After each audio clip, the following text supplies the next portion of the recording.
Hello guys, welcome to my channel.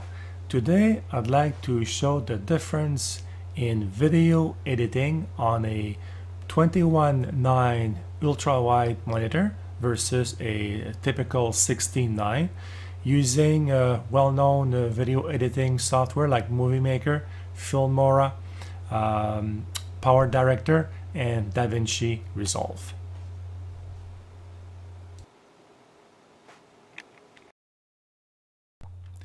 Let's have a look first at Movie Maker. I'm showing here a project I did with the GoPro Hero 5 session camera. Now, if we want to look at a decent size preview pane on the left side, that gives us about 14 thumbnails width on the right side. And with Movie Maker, you can also scroll up and down to look at the entire timeline, which is a bit unusual among video editing software. So let's switch to 16:9 right now. And again, to have a decent size preview window on the left side, we will go from about 14 thumbnails on the right to about what we have now, about 8. So that means you have to scroll a lot more up and down to look at the entire video, which is a bit more difficult to handle than 21:9.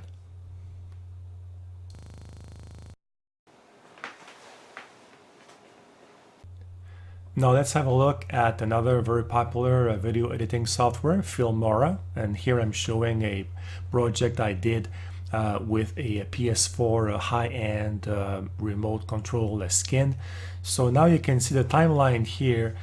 We see the whole timeline for the whole video on a 21:9 monitor, as you can see here.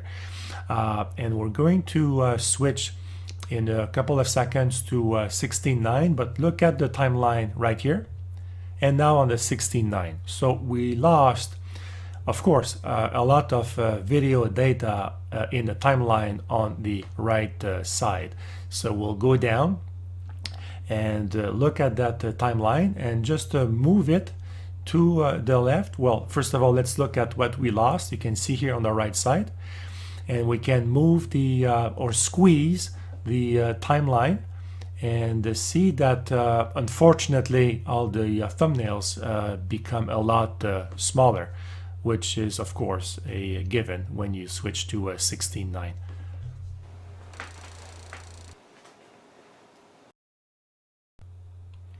Now PowerDirector, looking at a project here I did with my Lego Star Wars UCS collection, another popular software. That video is not very long, but if you look at the bottom, the timeline, I'm going to expand it to fill the entire screen in 21:9. So, and then we'll compare when we switch to 16:9. So I'll make it here exactly the width of the monitor, and we'll switch now in a couple of seconds to 16:9. So right here. So as you can see, we lost a lot of data on the right side. So if we want to look at that at the timeline in 16:9, we have to squeeze or zoom out. I'm going to move it here manually, and you can see how much we lost on the right side. Now we're squeezing all the thumbnails, and it becomes more difficult to edit the video this way.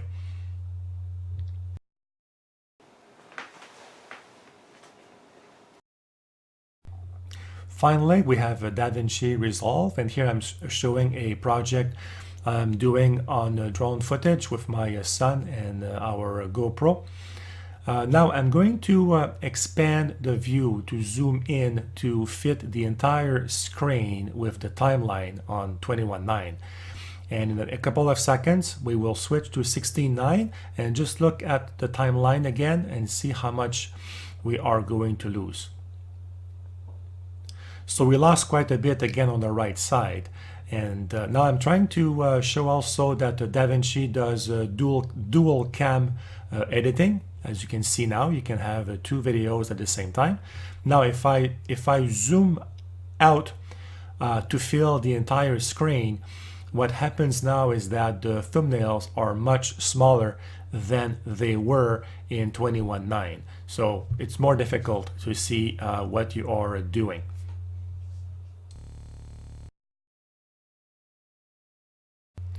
This is it, guys. I hope I was able to show here how easy it is to do video editing on a 21.9 monitor versus a 16.9. There's a huge difference with this extra space on the horizontal.